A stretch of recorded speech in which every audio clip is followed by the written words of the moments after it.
Welcome to another edition of Intimate Conversations with Dr. Blaylock, and today I'm pleased to have Lala Middleton, and she's a purpose coach and a speaker. And she's agreed to share with us an intimate conversation about things that she went through in her life and how she overcame them. Okay, so thank you for being here. Thank you. I welcome you. Now, Lala, could you tell me of a time you were in a position where you didn't feel empowered? I'll tell you about it's most recent. Okay. Honestly, most recent. And I didn't honestly stay the first time. Okay. He left. Okay. He left. So he was definitely a narcissist. Okay. But he wasn't your usual narcissist. So what do you mean by that? So he wasn't aggressive. Okay. He was passive aggressive. He thought my love language was money or gifts. So he gave me money, he gave me gifts, and he actually moseyed his way right on into my home. So what was it about that approach? I truly believe that it was something in my life at that time that I needed. Okay. Because I had not really been in a relationship for some time now. Mm-hmm. And you get lonely.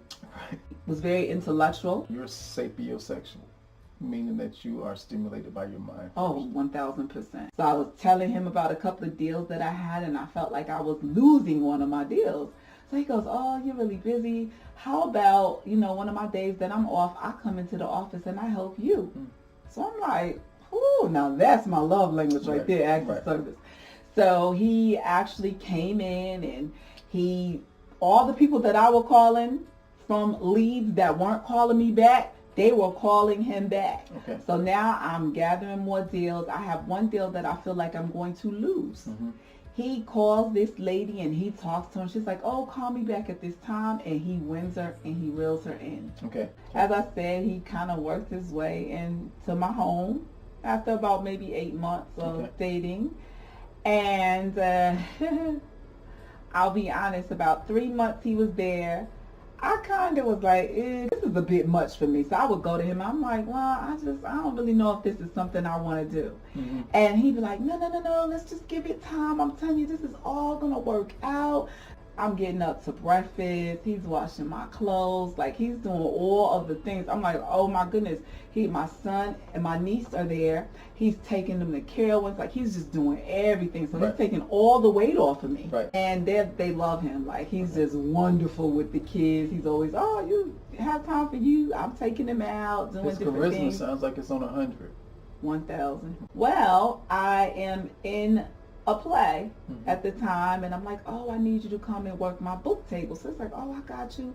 I'm going to do that. And I forgot to mention that at the time my biological father passed. Mm-hmm. So the play was Saturday. He was coming to work the book table. The funeral, they held it out until Monday because I was in the play. Mm-hmm. I even say to him, if you can't come and do the book table because of your business, I understand. I'll get someone else. Oh, no, sweetheart, it's fine. Okay. I'm going to do it. Well, lo and behold, my mom is here. So she gets dropped off in Charlotte while everyone else goes to where they're going for the funeral. Mm-hmm. And she sees him. Everybody loves him. Saturday after the play, Marjorie have the lead role.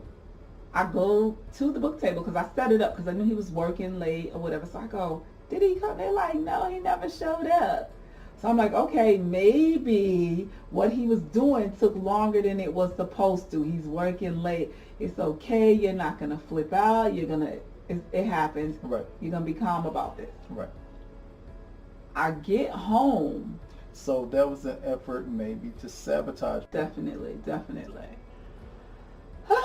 So lo and behold, I forgot to throw this in. He called me. It's like, I'm going to be a little late, well, he knew I was on my way, and he's like, but I'm going to be there. And he's like, he had like a living room set from where he lived in his apartment in the garage. Okay.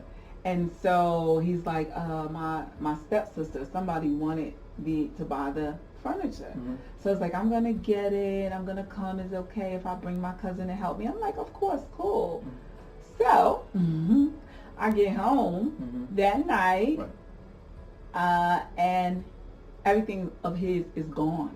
So I go on social media and I inbox him and he deletes me.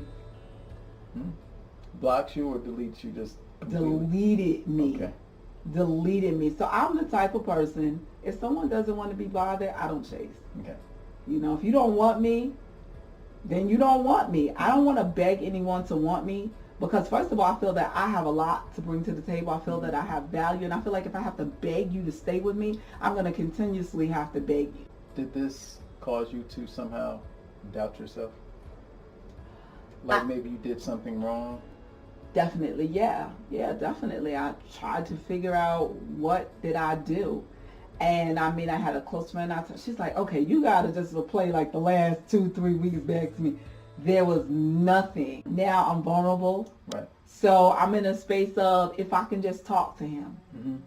Well, the days went by, the weeks went by, and I did not talk to this person. Mm-hmm. I will be honest. I more than likely could have went to someone in his family's home, or I just felt like, why? I had to deal with me. I had to find out what was in me that needed him or felt like I wanted him so bad that I allowed it to happen. This person robbed you of closure. 1000%, yes. Without the closure, you had to try to put the dots together by yourself. Definitely by myself, and this was the first time I just really took time for me and to figure out what was in me that needed to be fixed. I remember it's probably about 3 or 4 months later, I was healing and I felt like, oh, okay, girl, you're almost there. And I go to an event and there are some famous, well-known people there. And my headspace is no dating right now, no men right now. Right. So one of them is, saying little nice things to me, and I'm just like totally allowing it to go in my head, like really ignoring him. And like about 30 minutes later, it hits me. And I'm like, oh my gosh, girl, like he was like really trying to like kick it to you. Are you crazy? I called my niece and I'm like, let me tell you what. And she was like, Auntie, are you serious?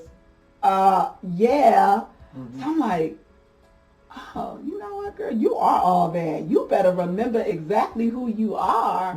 So that was like the boom, boom push for me to get my confidence 1000% back. So most narcissists, if they have the recycler pattern, they leave, but they come back around. Do you think you would have been vulnerable if he would have come back around and explained himself? You would have taken him back? Within the first 30 days, more than likely, I probably would have. And that's just me being honest. I finally get up the nerve to call. And he picks up and I'm like, could you just explain one thing to me? He's like, what? I said, what did I do wrong? And he goes, you can answer that. And I'm like, no, really, honestly, I can't because you left and you left without notice. Right. And he's like, you did absolutely nothing wrong. It kind of sucks. It does. Especially when you're all in and you think that the partner is all in as well. Right, yeah. What would you have done differently in hindsight now, looking back at it, during the beginning stages of your interaction with this guy? I remember when I first started dating him, he made it clear that we were just dating. We weren't in a relationship. And I said, oh, that's fine. Since we're dating, that means I could see other people and talk to other people. He was like, oh, I don't think that's right. And I said, well, why not? We're dating. Why would I put all my eggs in one basket and it not work out? And then I'm devastated. And he's like, I just think that that's unfair. And I said, why? He goes, because you're going to like someone more than the other. I said, well, isn't that the object of the game? When you date, you find out who you're compatible with, who you like more, who gives more. If you want it, your pursuer, your hunter, chase it. Come get it. Right. And he was just so against that. But then I felt like he was real when he was like, hey, let's cohabitate. I really did. I believed that he was in. I'm like, okay, so it sounds like but he knew exactly what he was doing. Narcissists play, and they play the game to win or lose. And it sounds like he won from the standpoint of meeting you, gaining your attention, building confidence in him, getting you to trust him, moving you in, but then he sabotaged, he left, and he left you vulnerable. Mm-hmm. Now, a lot of times I say, we think that we're good in relationships, but a measure of how good you are in a relationship is, what condition did you leave your ex in? Would you say that, all things considered, that he left you in a better place overall or a worse place? I believe that I'm in a better place because it made me stronger. It definitely made me stronger. Was it a good experience or a great one? No, it was very uncomfortable. It was a lot of pain. It was a lot of hurt. I felt like I was too smart to have fell for something like that. So I blamed me a lot. Honestly, I didn't blame him. I blame me. Right. I feel like I'm at fault for being that stupid. I'll just be honest with you. I don't blame him. Yeah, the funny thing is, a lot of us can be stupid or do stupid things. Mm-hmm. But the thing I like about you, Lala, is you didn't remain stuck on stupid. What would be your advice to a young lady in the audience based upon your story? Know your worth. Know your value. You're very valuable. You are precious. You're a gift. You are honestly the prize, and you are allowed to choose. Choose wisely. And when you start seeing the signs, they're really the signs. If someone shows you who they are, believe them. Just know your worth, know your value. It's okay to make mistakes. It's a part of life. It was a learning experience. And I had to go through that for you, to help somebody out there get through it. And I honestly, I bore it all today. And I told it for you. I appreciate it. It's not easy to tell a story like that because we don't want to be seen as vulnerable. But like you just said, it happens.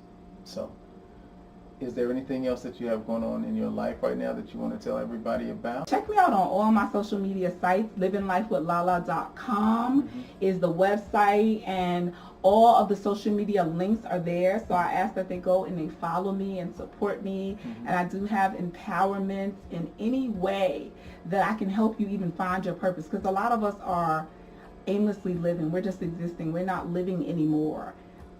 I'm here to help you. I have a book. It is on all the major outlets. It's called Authentically Living Life on Purpose. And it's not just a book, a good read. It's a short, simplistic read, but it's also a workbook. So it can definitely help you find your purpose. That's what's up. Well, Lala, thank you for coming today. Thank you. And this has been another episode of Intimate Conversations with Dr. Blaylock. If you are interested in coming on and sharing your story, go to andreblaylock.com, hit me up. Give me some contact information, and me or a member of my team will be in touch with you, and maybe you could be the next guest over here telling your story. Yo, thanks a lot, and I'll see you next time. Kisses. All right. Kisses.